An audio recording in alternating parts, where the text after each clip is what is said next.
I'm Dr. Jonathan Marsh. Welcome to this episode of Help. This election is scaring me. Now, if you're a first-time voter, this is probably very scary for you. You've never voted in the polls before, and if you're planning on registering but are not registered, you're definitely a little bit concerned on whether your vote will be counted. In this video, we'll try to break down and explain how you could register to vote and what your vote means. Let's get into it. If you're a first-time voter, one thing you probably don't know how to do is how to register to vote. Most states in this country allow to register to vote through the internet. If you wanted details on how to vote in your state, go to vote.org in our description, and it should give you details on how to register in your state.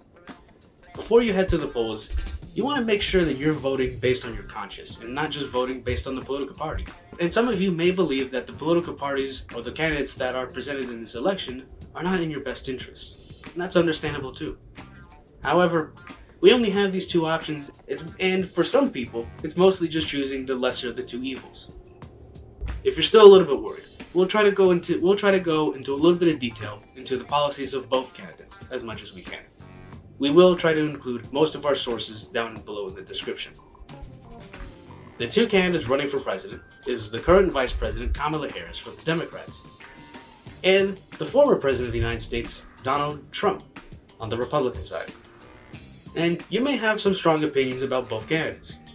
For starters, you may recognize former President Trump from his time in office from 2016 to 2020, where he had several controversial policies and a very disastrous exit from the White House, most notably the insurrection on the Capitol on January 6th of 2021, an event which he has repeatedly denied causing despite several tweets like this one. We are not biased here. He's also been in several court cases, most notably convicted in the state of New York on 34 charges of fraud.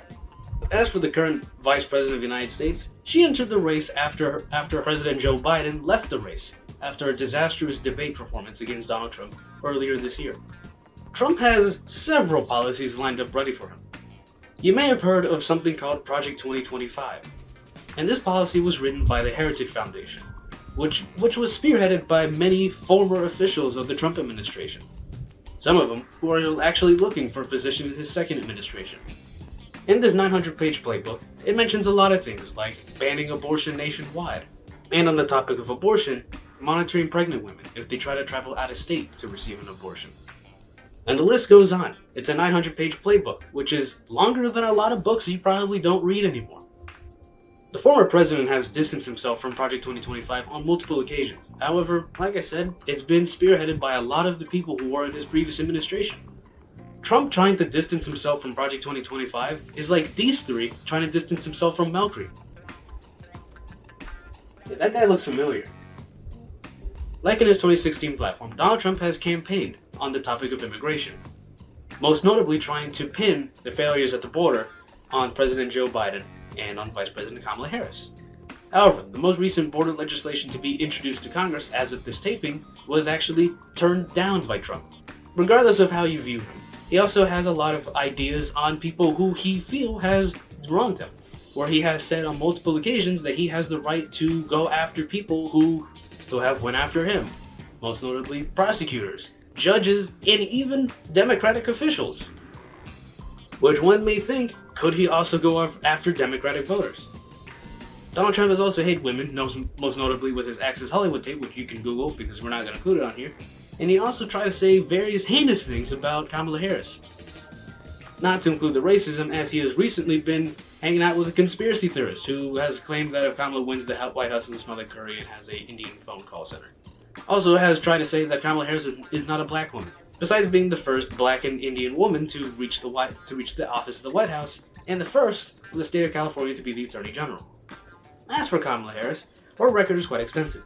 She has served as the District Attorney of San Francisco, then the Attorney General of California, and then Senator of California before reaching the Vice President of the United States.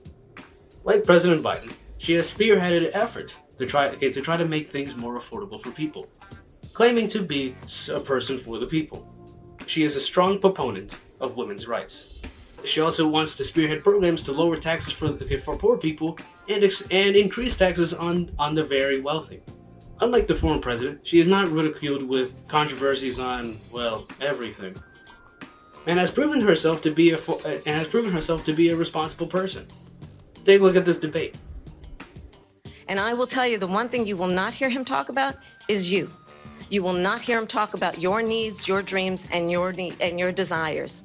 And I'll tell you, I believe you deserve a president who actually puts you first, and I pledge to you that I will. They're eating the cats. They're eating the pets of the people that live there.